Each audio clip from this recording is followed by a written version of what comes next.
세계로 열린 선교 방송 위에 하나님의 은혜가 풍성하시기를 주 이름으로 축원합니다.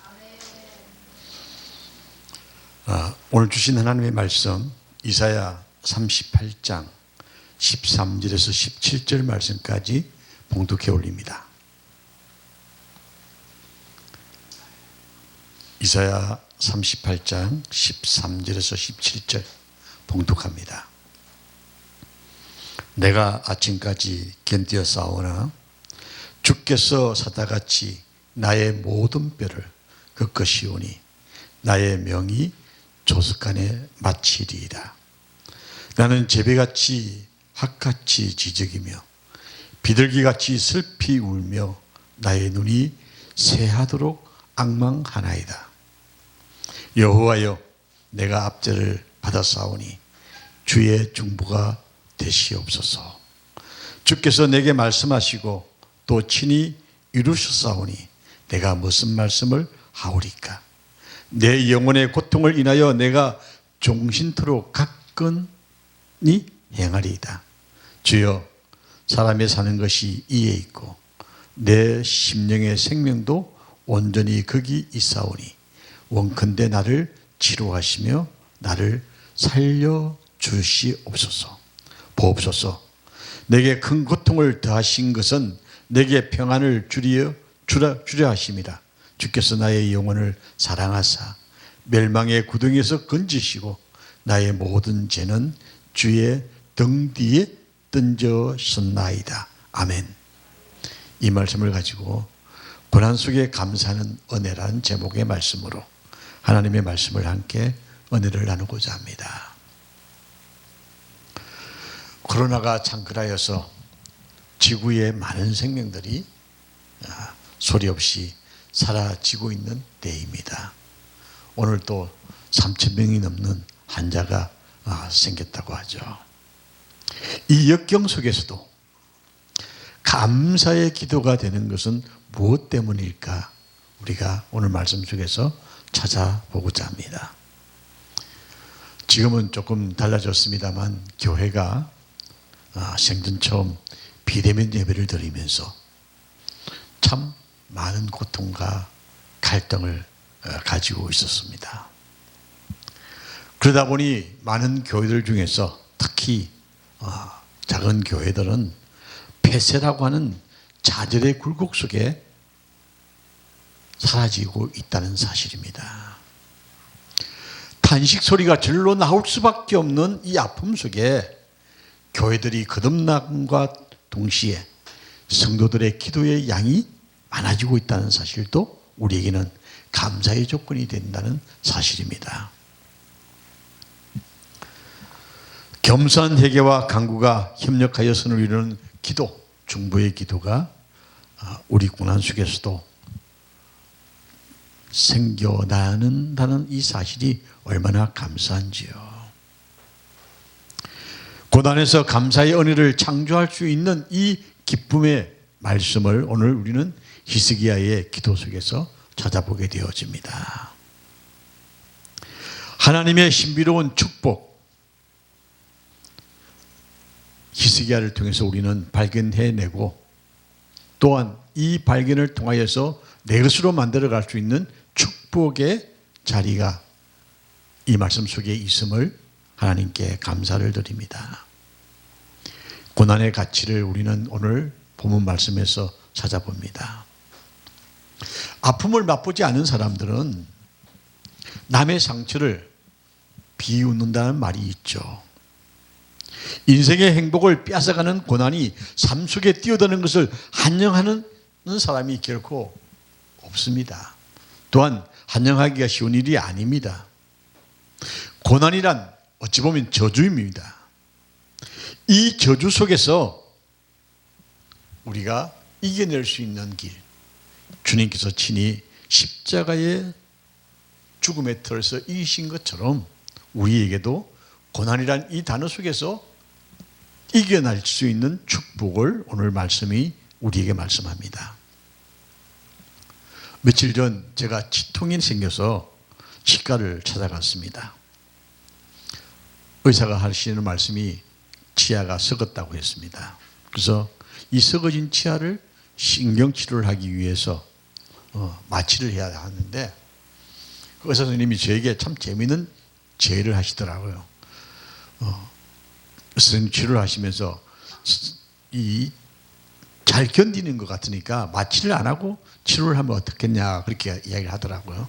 그래서 제가 아니 왜요? 이러니까 잘 참으시니까 한번 마취를 하지 않고 치료를 해보자고. 그러면 마취를 안 하면 그만큼 치료가 빨라진다고 그러더라고요. 그래서 그럼 그렇게 하자고 제가 동의를 했습니다. 그런데 좀 아프더라고요. 근데 제가 잘 참았습니다. 선생님이 하시는 말씀이 잘 견디신다고. 그래서 다음에 치료할 적에도 마취 안 하고 하면 좋겠다고 그러더라고요. 알았다고 그러고 나왔는데 이 참는다는 게 결국 그거잖아요. 인내잖아요. 전 그 마취를 하지 않고 치료를 하는 가운데 예수님께서 십자가상에서 얼마나 아팠을까. 손과 발에 못 박히는 그 아픔, 찢어지는 그 핏자국 속에서 얼마나 고통스럽을까. 그런데 이 치통쯤이야 별거 아니다고 생각하고 버텼습니다. 그러면서 참 제가 은혜를 많이 받았습니다. 마취를 해야 치료를 할 수 있는 신경치료를 마취를 하지 않고 치료를 받는다는 게 아프지 않을 수가 있겠습니까만, 그러나 하나님께서 은혜를 주셔서 잘 견뎠습니다. 그러면서 제가 생각하기를 고난이 내게 주시는 축복, 이 고난이 주시는 축복 속에서 내가 하나님의 말씀을 어떻게 정리를 한번 해볼까 하다가 오늘 말씀을 찾아봤습니다. 치통을 방치하면 치아 전체가 썩기 때문에 예방 차원에서 치료를 해야 합니다. 이것처럼 우리 인생에도 고난이 믿음이란 학교 과정이라고 생각하면서 하나님께 감사할 수 있다고 한다면 우리 삶이 참으로 복되고 귀한 삶으로 영이 될 수 있다, 그렇게 생각해 봅니다.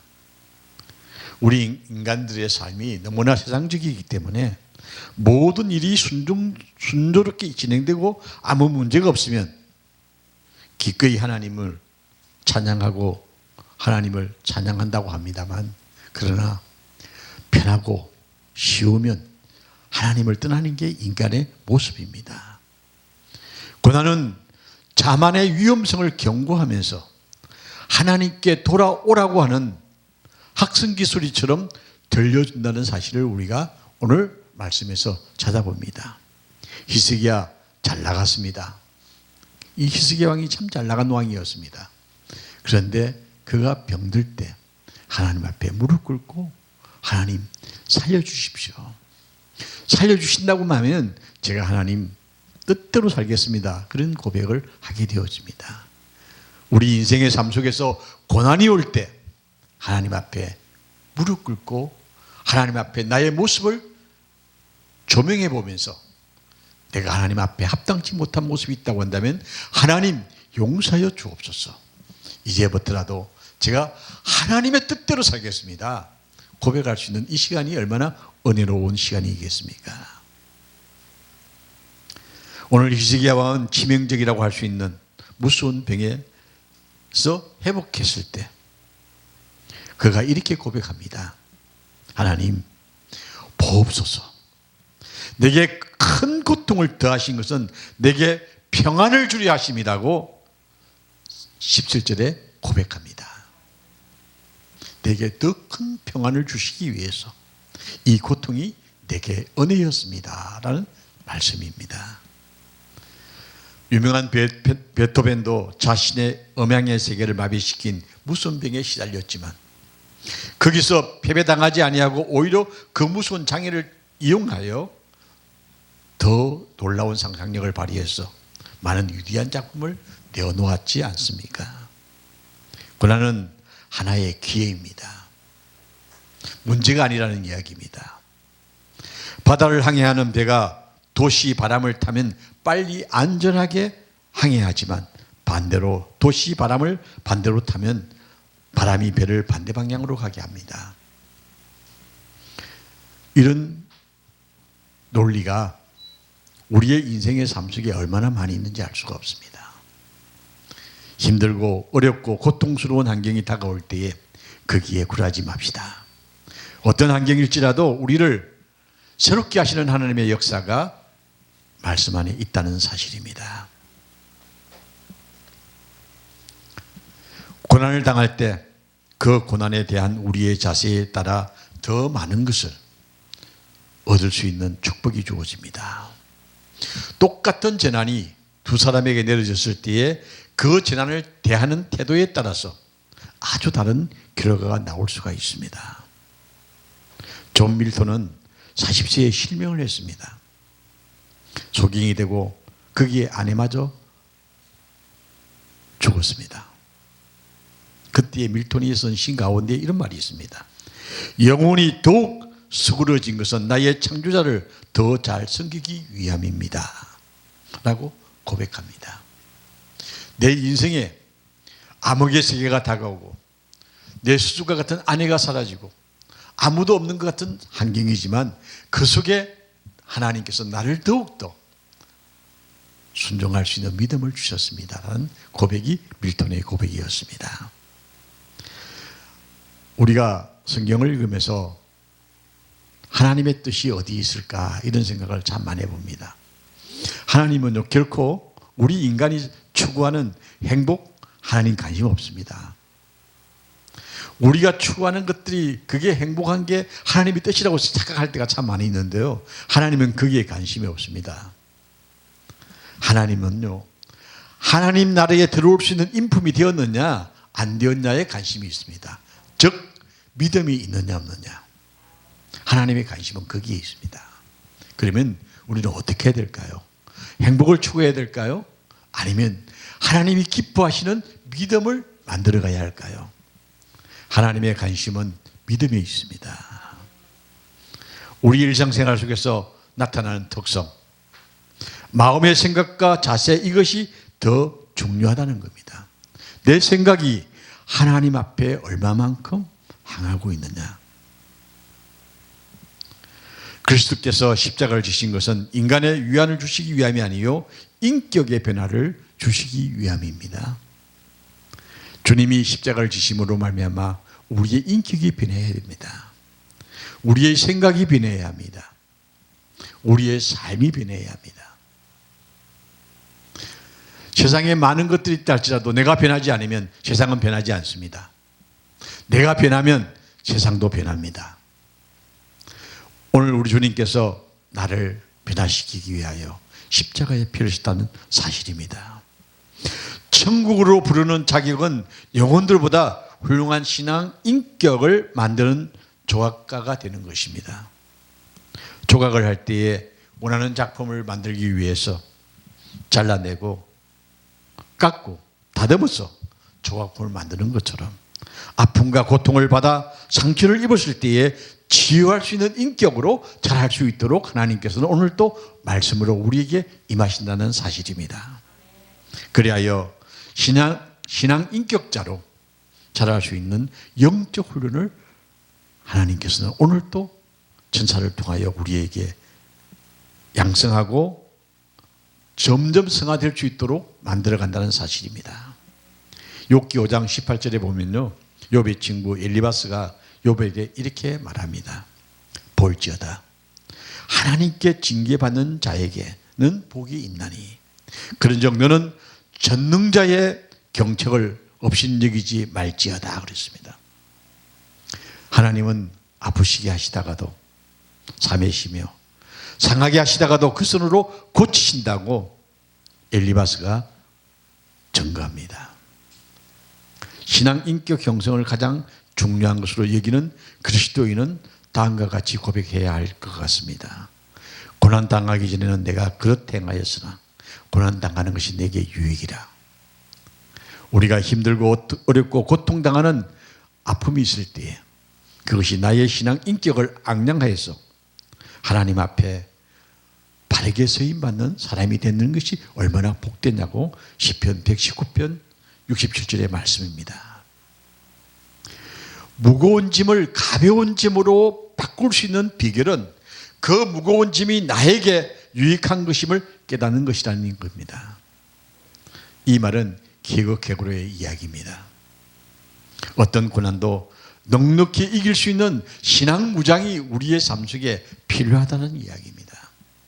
아무리 힘이 들어도, 아무리 고통스러워도 하나님이 나와 함께 하신다, 이 믿음이 있다고 한다면 우리가 무엇이 두렵겠습니까?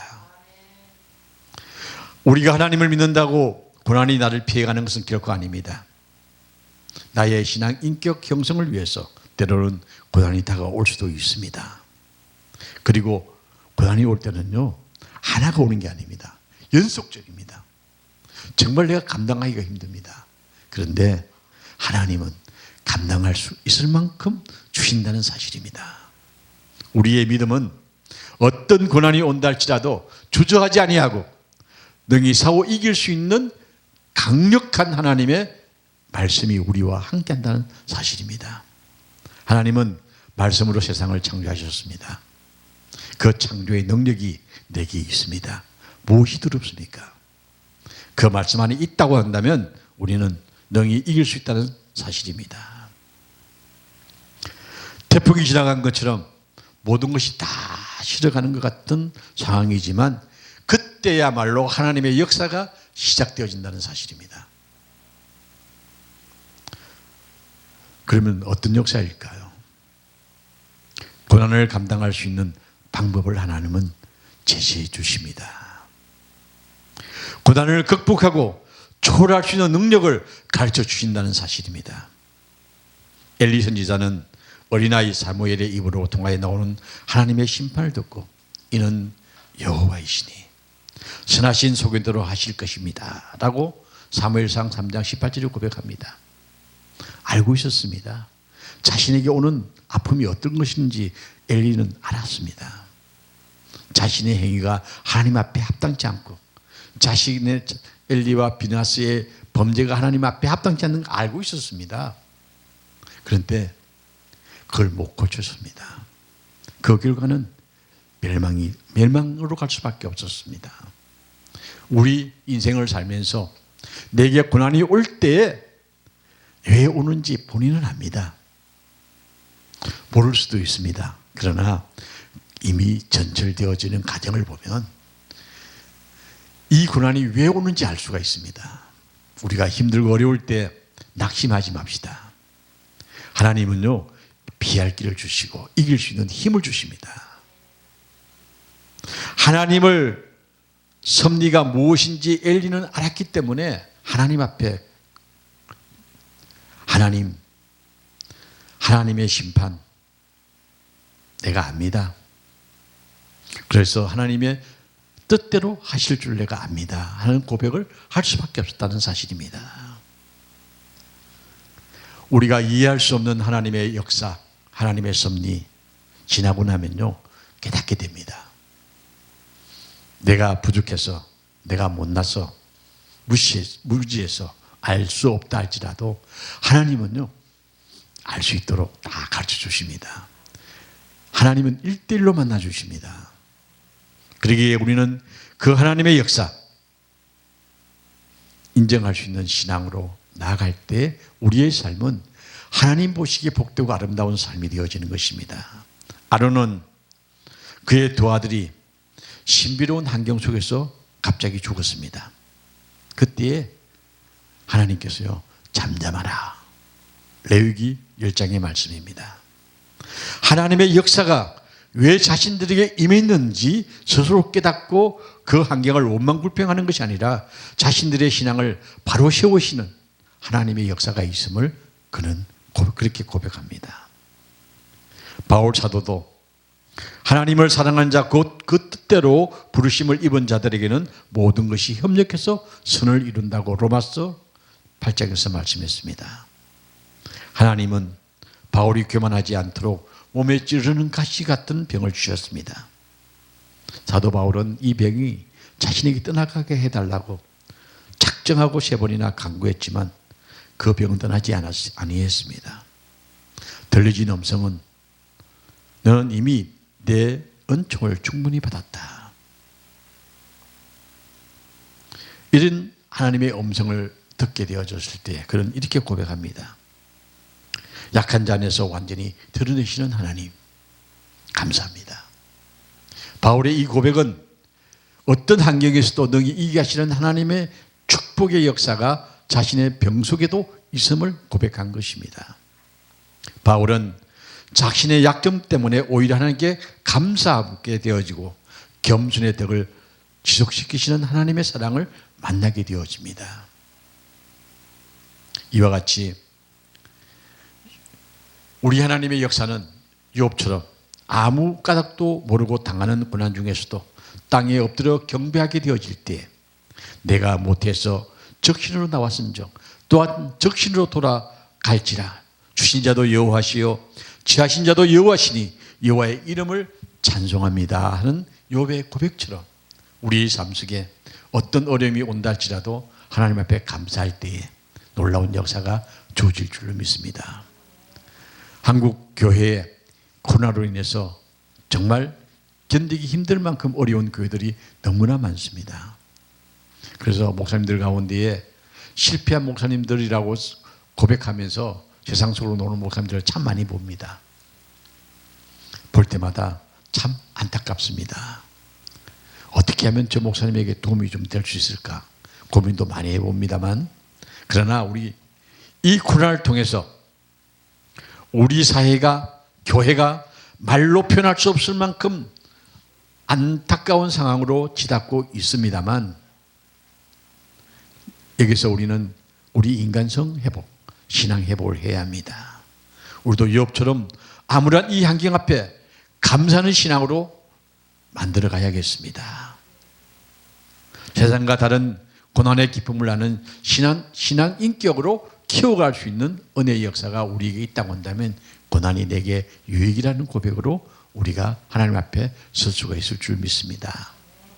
고난을 감사로 바꾸시던 신비로운 하나님의 말씀이 우리와 함께 하시기에 좌절하거나 실망하거나 낙심하지 아니하고 일어서서 새로운 역사를 이루시는 하나님의 놀라운 축복을 향하여 걸어갈 수 있는 여러분과 제가 되어지기를 주의 이름으로 축원합니다.